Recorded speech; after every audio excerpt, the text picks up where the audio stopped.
வள்ளியம்மன். நீங்க எல்லாம் பார்த்திருப்பீங்க நாடகம் எப்படி இருந்ததுன்னு. உங்க கைகளை தட்டி உற்சாகப்படுத்தினா எங்க நாடகம் எப்படி இருந்தது நாங்க தெரிஞ்சுப்போம். எல்லாம்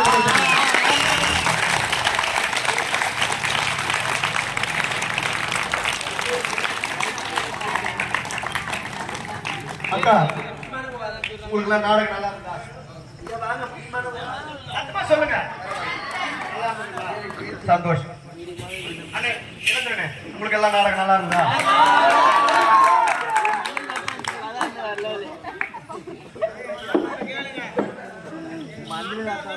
ஐயா வாங்க, ஒரு 3-5 பேர் இருந்தீங்க, வாங்க மேல வாங்க.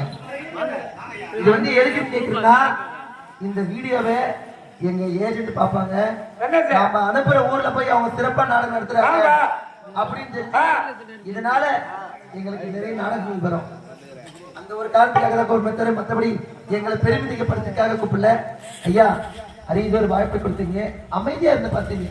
சாப்பாட்டுக்கு நான் வரல, இருந்தாலும் சொன்னாங்க அவ்வளவு ஒரு அருமையான சாப்பாடு, சைவ சாப்பாடு, மோர் குழம்பு.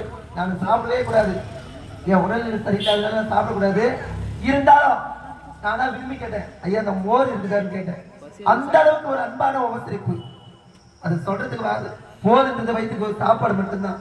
அத்தை அவ்வளவு ஒரு அழகா பரிமாறுங்க. நம்முடைய கிராமத்து மக்களுக்கும் உவ்வியா குழுவினருக்கும் இளைஞர்கள் மற்றும் மகளிர் குழு அனைவருக்கும் எங்கள் இரு கரம் கூப்பி பாதம் தொட்டு நன்றி கூறுகிறோம்.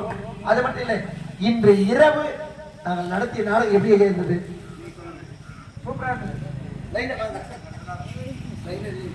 இன்று இரவு நாங்கள் நடத்திய நாடகம் எல்லாம் வாங்க கிட்ட வந்து சொல்லுங்க. ஒரு வாய்ப்பு கொடுங்க. 3 ராத்திரி நாடகம் சொன்னாங்க, எங்களுக்கே 3 ராத்திரி கொடுக்கணும் அடுத்த வருஷம். வந்து பழம் வந்து இருக்கு தாய் கிராமம் மாதிரி. ஒரு நாள் நாவல் ஆடுறோம், ஒரு நாள் புராணம் ஆடுறோம், ஒரு நாள் எல்லா கலந்த மாதிரி ஆடுறோம். மொட்டத்தில் செல்வி, சிவகங்கை திருமணம், சிங்கவாங்கன தேவி, நலாயினி, நல்லத்தங்கா, ஹரிச்சந்திரா, உப்பிரவி, வாலி மோட்சம், கன மோட்சம், பாரதத்துல ஒரு பகுதியாக இருக்கக்கூடிய பகடத்தையும் ஆடுறோம். பாரத 18